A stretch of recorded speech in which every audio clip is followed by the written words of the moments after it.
For more than 500 years, empires, nations, and rulers repeated the same lie, that black Africans were inferior, weak, and civilized. But lies are not crafted out of confidence, lies are crafted out of fear.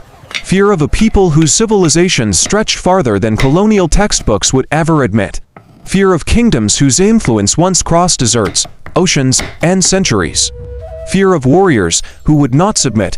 Fear of cultures too powerful to erase. For Europe, and later America, the greatest threat was never black weakness. It was black greatness. This is the story they buried.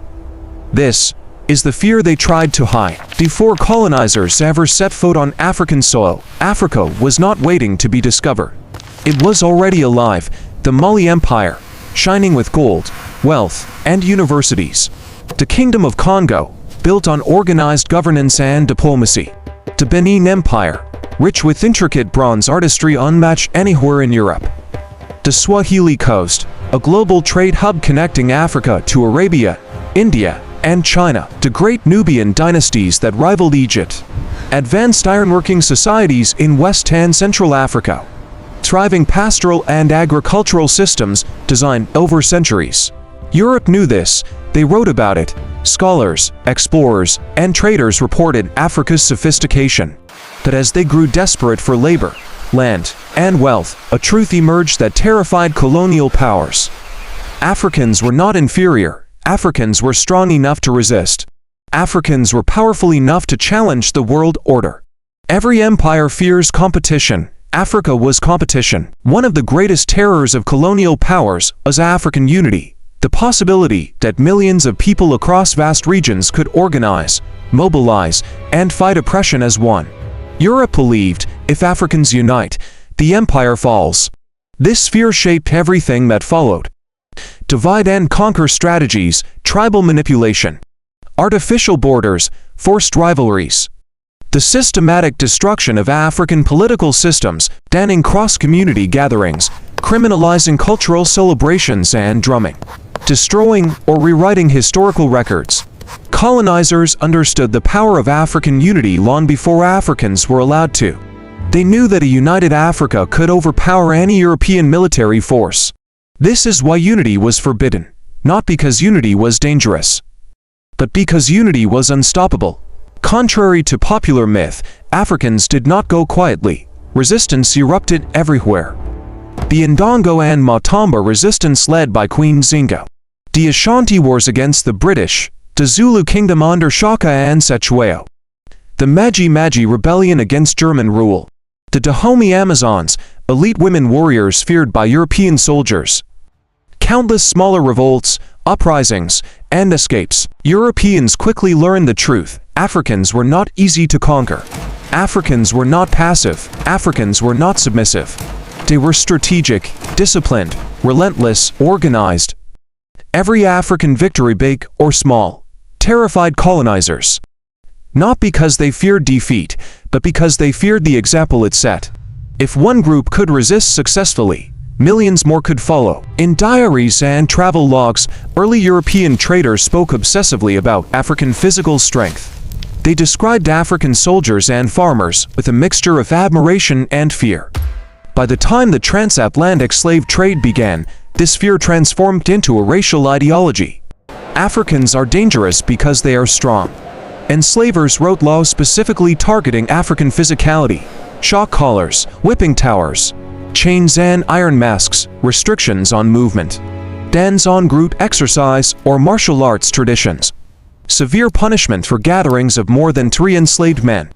Enslavers wrote laws specifically targeting African physicality, shock collars, whipping towers. Why so extreme? Because they knew, if Africans organized physically, the entire slave economy would collapse overnight.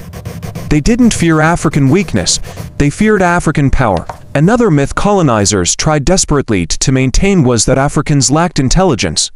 But in private journals, European officers contradicted their own propaganda.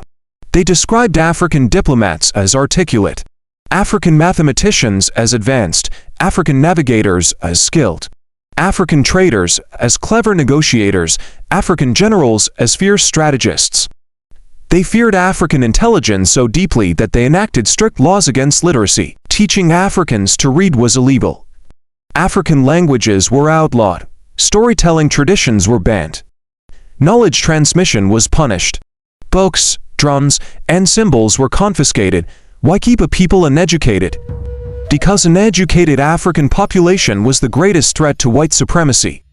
Not because Africans lacked the ability, but because Africans had far too much of it. European societies had long struggled with insecurity around masculinity. When they encountered African men, this insecurity intensified. European women wrote in private letters that African men seemed taller, fitter, more confident, more charismatic, more physically imposing. This terrified European leaders. The fear was so strong that it shaped entire legal systems, anti-miscegenation laws, bans on interracial marriage, propaganda portraying black men as dangerous, lynching campaigns based on false accusations, segregation of swimming pools and beaches, stereotypes designed to make black masculinity appear threatening. Why? Because European men were terrified of being replaced, terrified of losing desirability, terrified of black men's physical presence, terrified of black strength, beauty, and influence. This fear mutated into violence, deadly violence. Black women were seen as a unique threat. Colonizers wrote about African women with shock. Skilled farmers, political advisors, traders, warriors, community leaders, spiritual guides, wealth owners, matriarchs. This defied European expectations. To maintain control, colonizers attempted to strip African women of power. Laws banning property ownership, forced dependence on colonial husbands, criminalization of traditional midwifery, systematic sexual violence, forced labor, removal of women from political roles. But despite every attempt to silence them, black women continued to lead resistance movements, preserve culture, and raise generations that refused to break. Colonizers feared them because they realized a liberated black woman was the most powerful soul on the African continent. African cultural influence, music, rhythm, language, spirituality, fashion spread everywhere Africans were taken. This terrified colonial societies. Why?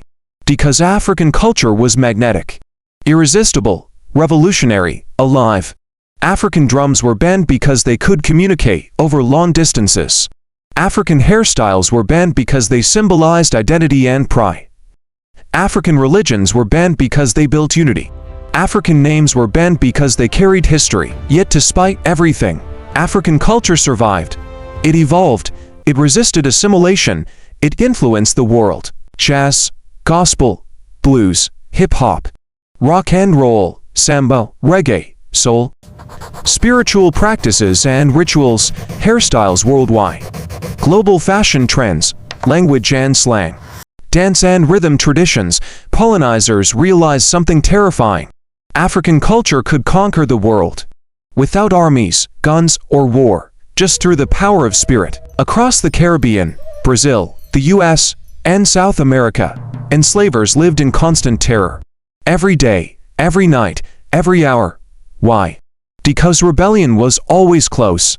The Haitian Revolution, Maroon societies in Jamaica, Palmares in Brazil, the Stoner Rebellion, Nat Turner's uprising, countless shipboard revolts, hundreds of resistance movements lost to history. The Haitian Revolution struck fear into every slave-holding nation. If enslaved Africans could defeat the French Empire, what else was possible? America panicked. New laws were created. Bans on African drums, restrictions on gatherings, harsh surveillance, curfews, brutal punishment for reading or writing, laws banning teaching African history. They feared a continent-wide black uprising. And they were right to be afraid, because Africans never stopped resisting. Even after slavery ended, something new terrified America. Black wealth. From the moment black people gained economic freedom, successful black towns emerged, black Wall Street rose, black business districts flourished, black banks, schools, hospitals, and newspapers grew. Black land ownership skyrocketed. This terrified white supremacists. Because black prosperity challenged the myth of inferiority. It destroyed the false hierarchy. It proved that when given equal opportunity, black communities could thrive beyond expectations. The response was violent. The Tulsa Massacre, Roswell, Wilmington, Elaine, mass displacement, land theft, Jim Crow economic sabotage. Why destroy black success? Because success was the truth colonizers feared the most. Today, the fear continues. Africa is rising. The youngest population on Earth.